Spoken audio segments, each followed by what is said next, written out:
Hello बच्चों, आज हम class 7 lines and angles exercise 5.2 question number 1 कर रहे हैं। State the property that is used in each of the following statement. First part है, if A parallel B, ये ए है, ये बी है, ये हमने फिगर ड्रॉ कर लिए। बुक के अंदर भी इसी तरह की फिगर बनी हुई है। If A parallel B then angle 1 angle 5, इसमें देखेंगे एंगल 1 एंगल 5, ये इस तरह से बनी हुई है। एंगल 1 ये फिगर है 1 की और ये है 5, यानी इस तरह से ये एफ वाली शेप ले रहा है। एफ जब लेता है शेप में एंगल्स के अंदर तो ये इक्वल होते हैं और इसका रीजन होता है कॉरेस्पॉन्डिंग एंगल। इस तरह से इस शेप में इसको बोलते हैं कॉरेस्पॉन्डिंग एंगल्स। तो आंसर में प्रॉपर्टी लिखेंगे, if two parallel lines, if two parallel lines, ये पैरेलल लाइंस है टू, ये हमने रफ बना के दिखाया है। Two parallel lines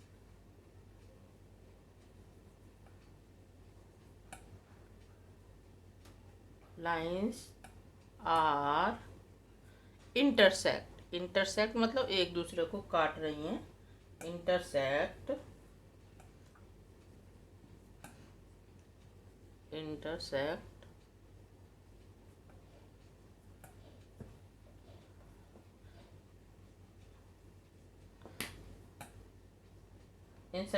intersect by a transversal. इन लाइंस को बोलते हैं ट्रांसवर्सल।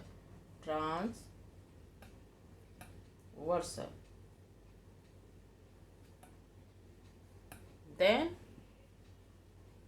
कॉरेस्पॉन्डिंग एंगल्स, जो ये बन रहा है 1 और 5 इस तरह से। देन कॉरेस्पॉन्डिंग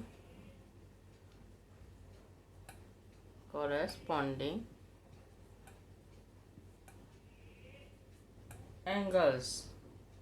अभी जब भी कॉरेस्पॉन्डिंग एंगल्स इस तरह बनेगा पैरेलल लाइंस के अंदर इंटरसेक्ट करते हुए लाइन को, तो वो इक्वल होंगे। ये दोनों एंगल इक्वल होंगे because it is a corresponding angle. Angles are equal होने का ये रीजन है। ठीक है, अब नेक्स्ट पॉइंट सेकंड है, if angle 4 is equal to angle 6 then A parallel B. अगर कोई भी कॉरेस्पॉन्डिंग लाइंस के अंदर अल्टरनेट एंगल्स, एंगल 4 एंगल 6, ये अल्टरनेट एंगल इस तरह बनेगा। ये दो पैरेलल लाइंस हैं और ये इस तरह से ये बन गया एक एंगल इस तरफ और दूसरा एंगल दूसरी तरफ, और वो भी इंटीरियर साइड में। तो ये जो फिगर जेड वाली बनती है ऐसे, इसको कहते हैं अल्टरनेट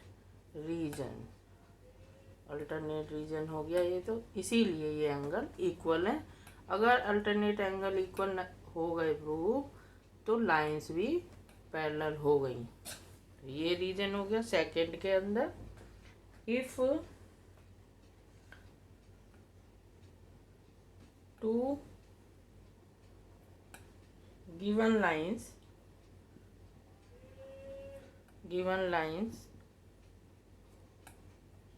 आर इंटरसेक्ट, इस तरह से two given lines are intersect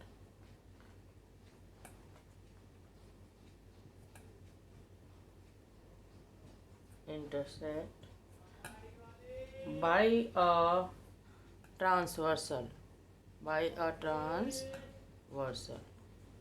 इस तरफ लिख देते हैं। by a transversal transversal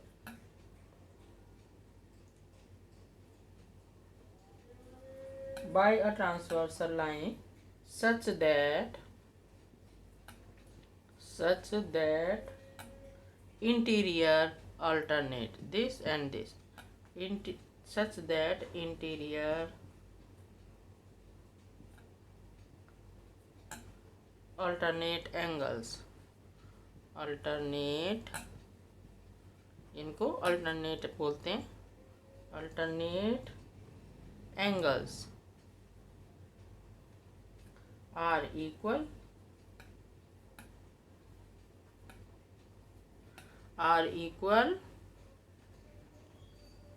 then lines are parallel. फिर लाइंस भी पैरेलल प्रूव हो जाएंगी। अगर अल्टरनेट एंगल हैं तो भी कॉरेस्पॉन्डिंग है तब भी तो लाइंस पैरेलल होंगी। ये इसका रीजन है पैरेलल होने का। नेक्स्ट पॉइंट है थर्ड पॉइंट। पहले हम डायग्राम दिखा देते हैं थर्ड का, फिर आंसर यहीं लिखेंगे। ठीक है। नेक्स्ट है if angle 4 plus angle 5 is equal to 180। अब देखते हैं एंगल 4 और एंगल 5 इस तरह बन रहा है। एंगल 4 और एंगल 5 ये इंटीरियर एंगल हो गए हैं।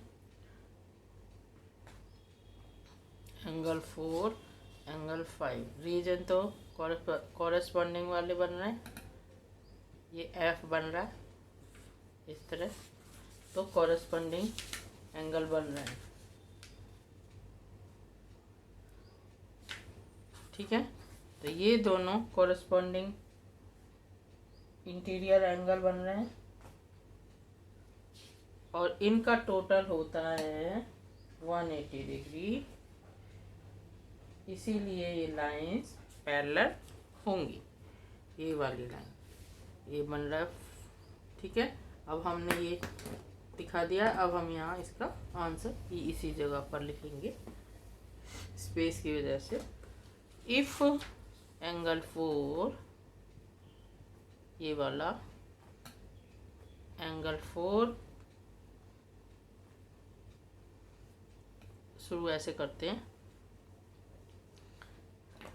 If two given parallel lines, if two given lines, this A and B given lines are intersect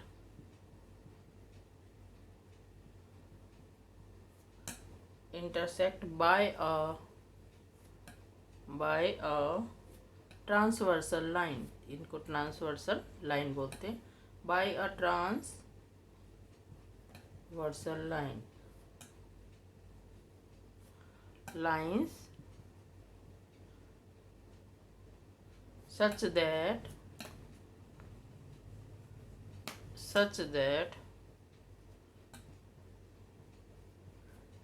the sum of the interior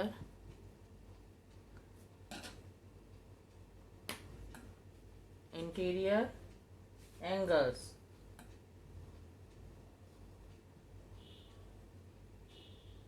on the same side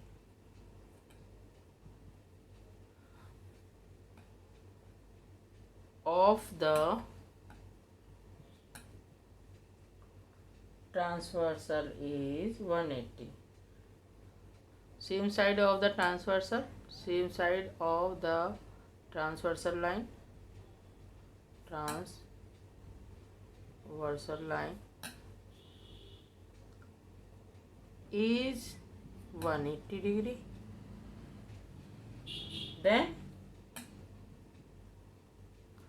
Then the lines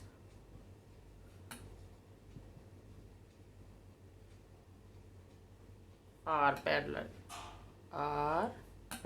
ये भी एक reason है parallel line होने का, यानी तीनों में से एक भी रीजन अगर प्रूव होता है तब भी पैरेलल लाइन मानी जाएगी। अगर लेकिन यहाँ पर 3 पॉइंट्स है, तीनों पॉइंट में पैरेलल लाइन से प्रूव हो रहा है, तो ये हमारा प्रॉपर्टी हो गई पैरेलल लाइंस की।